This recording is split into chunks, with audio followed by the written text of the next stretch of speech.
Boa tarde, regressa o programa Eclésia com os principais temas que fazem a atualidade informativa na Igreja Católica. A Missão 2010 constituiu para a Diocese do Porto a oportunidade para descobrir novos caminhos e novas linguagens para comunicar Deus na atualidade. Este novo rumo pastoral sai reforçado com o contributo de um inquérito, agora divulgado e que recolhe a opinião daqueles que, ao longo do ano, participaram nas atividades desta experiência nova de evangelização. Os principais agentes da ação pastoral na Diocese do Porto, paróquias, movimentos, congregações religiosas ou departamentos da pastoral, reuniram-se para avaliar a Missão 2010 e projetar para o futuro o que esta significou de interpelação e descoberta, que acabou por revelar novos itinerários para a proposta cristã. Unânime era a convicção de que esta iniciativa foi longe e tocou muita gente. Eu acho que sim, sobretudo porque acredito muito na ação do Espírito que vai depois trabalhando das pessoas e cria uma sensibilidade muito grande. Há uma adesão. Eu lembro-me, participei no dia 31 de maio na procissão de Nossa Senhora e as pessoas não arrancavam dali. O Sr. Bispo dizia para agora partimos para nossas casas e aquilo era uma multidão imensa que queria continuar ali a ouvir o seu Bispo. Isto é muito significativo. Eu acho que sim, porque é uma maneira diferente de lá chegar. São rituais novos, não deixam de ser a mesma realidade, a manifestação de Cristo vivo a cada um de nós e por nós a cada um dos outros, vendo neles também um outro Cristo que precisa de ser anunciado porque está lá e só quer conhecer, mas naturalmente que foi, porque desde que não sejam coisas de cera e de incenso, como se costuma dizer na gíria, as coisas têm maior abertura e maior adesão.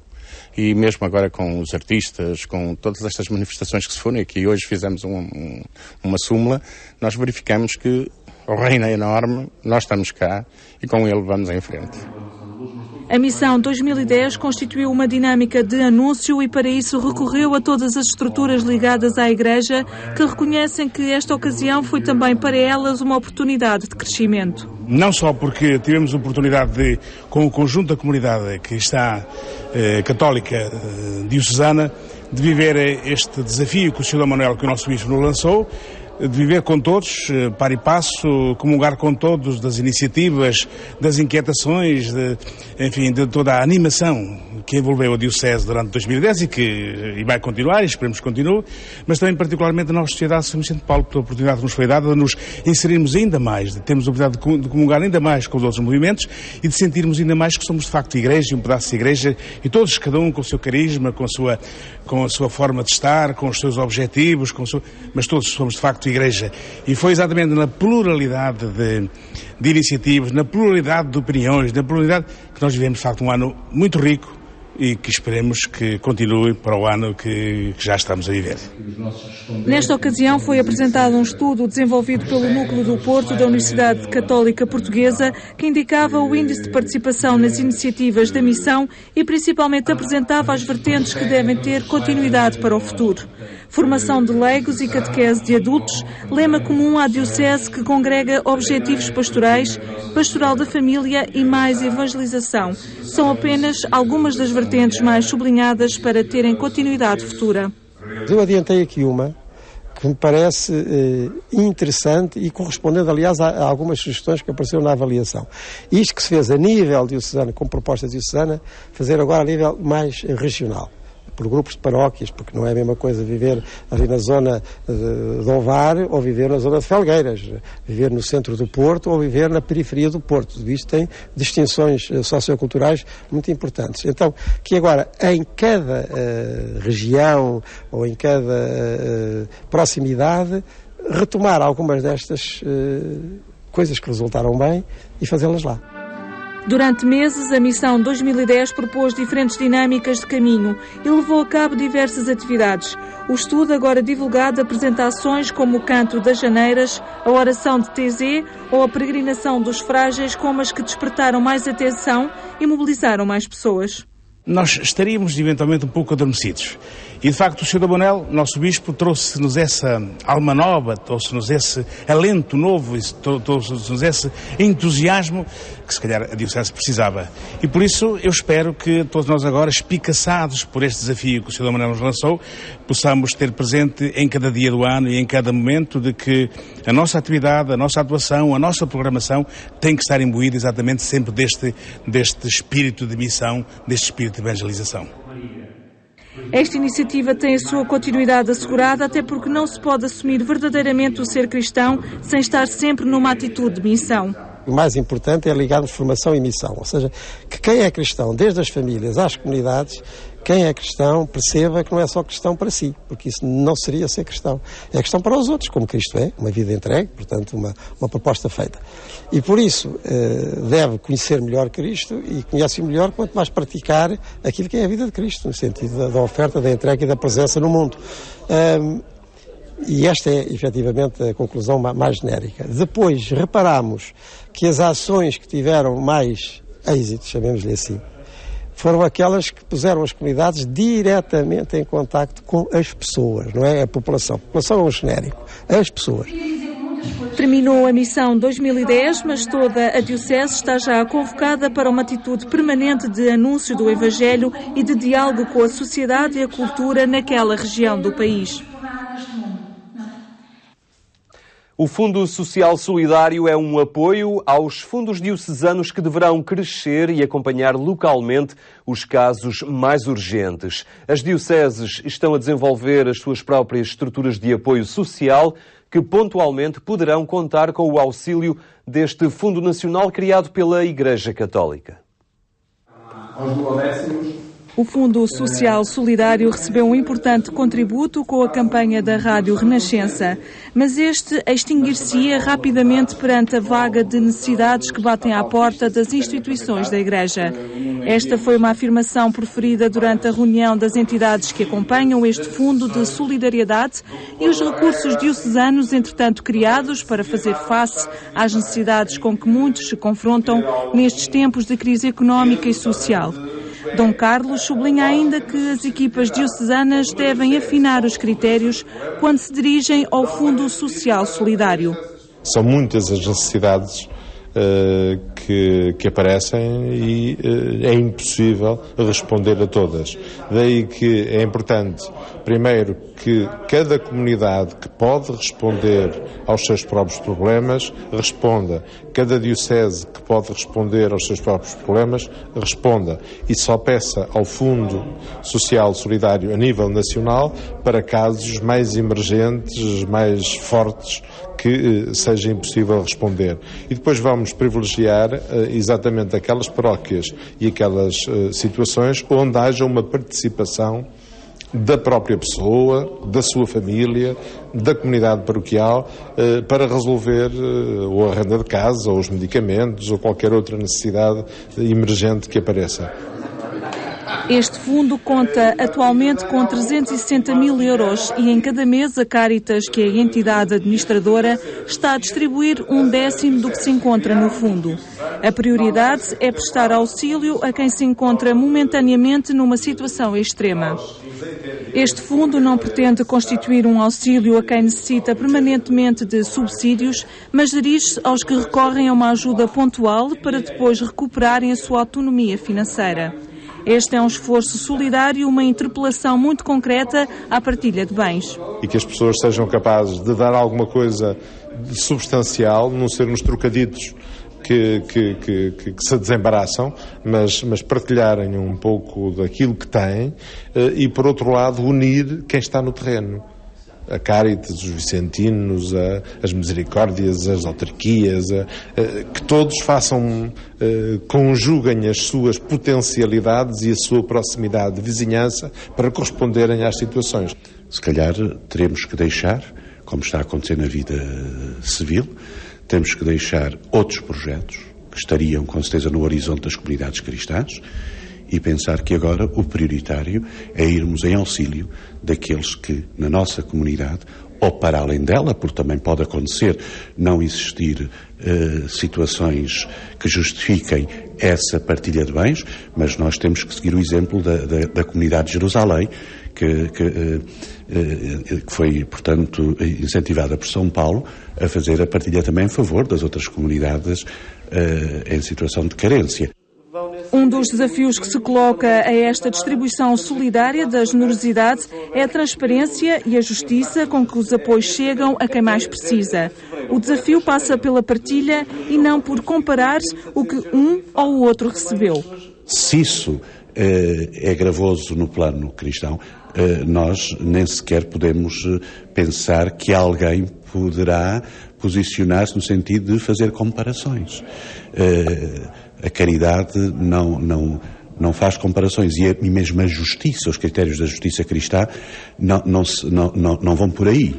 É dar-se àqueles que estão em maior necessidade.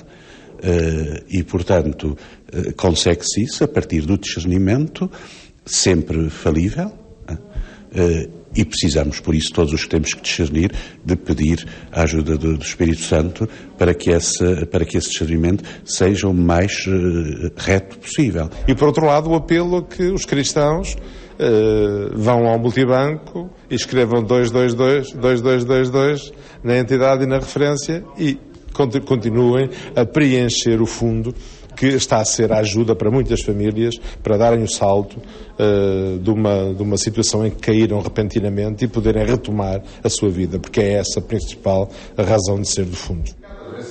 Um desafio solidário que convida os cristãos a praticar uma caridade que eles são chamados primeiramente a viver e depois a testemunhar.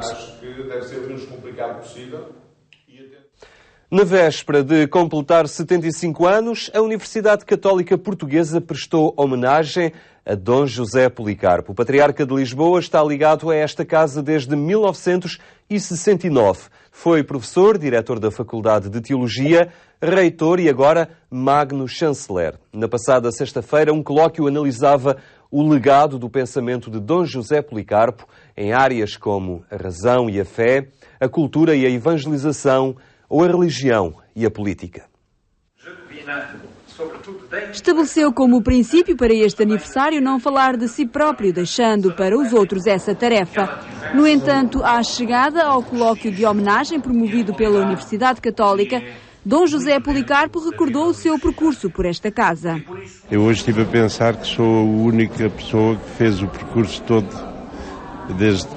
desde encarregado de curso, os graus todos de professor, diretor de faculdade, reitor e chanceler. Quer dizer, mais ninguém fez este percurso todo. Portanto, estou ligado a esta casa. Um percurso que se inicia em 1969, estando na altura a acabar o seu doutoramento, que teve como tema os sinais dos tempos. Um reflexo de uma preocupação para este homem do Concílio Vaticano II, que é visto pelo atual reitor da Universidade como alguém especialmente vocacionado para olhar o mundo e interpretá-lo. O Sr. Dom José tem uma especial sensibilidade para entender aquilo que o mundo pede à Igreja. Não é por acaso que escolheu como tese de doutoramento a temática dos sinais dos tempos. O Sr. Dom José tem uma rara e invulgar sensibilidade para entender aquilo que a história, através da sua evolução, vai constituindo como desafio à Igreja, à fé e por conseguinte, também para entender quais devam ser as respostas que devemos dar a essas solicitações. Dom José Policarpo é o atual magno chanceler da Universidade Católica, um cargo que, segundo Adriano Moreira, é ocupado com grande inspiração, deixando espaço para a autonomia e criatividade. Para Adriano Moreira, a Universidade Católica destaca-se pela sua qualidade, especialmente nos momentos mais difíceis da história moderna. Uma afirmação que resulta também da ação de Dom José Policarpo enquanto reitor. Ele teve uma época de uma enorme atividade, em primeiro lugar, na afirmação desta universidade. Eu acho que a Universidade Católica foi um dos factos felizes de Portugal em 1974. Porque quando entrou em crise a rede académica, e o Governo parece ter entrado nessa altura de licença sabática, foi muito bom que houvesse uma universidade que manteve a qualidade e a excelência como a Universidade Católica manteve.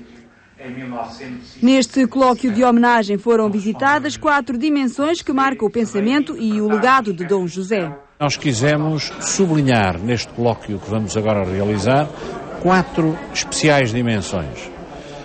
A sua teologia, a teologia dos sinais dos tempos, que ele tanto cultiva, a dimensão entre a cultura e a evangelização, a relação entre a fé e a ciência e, por último, a relação entre a política e a religião, as relações entre a Igreja e o Estado. O Sr. Dom José, nestas 4 dimensões, tem-nos dado importantes ensinamentos, pistas, orientações, e nós quisemos fazer ressaltar estas 4 dimensões ao longo destes tantos anos em que ele, como professor, como bispo, como reitor e agora como magno chanceler, tem dado à Universidade e ao país e à Igreja.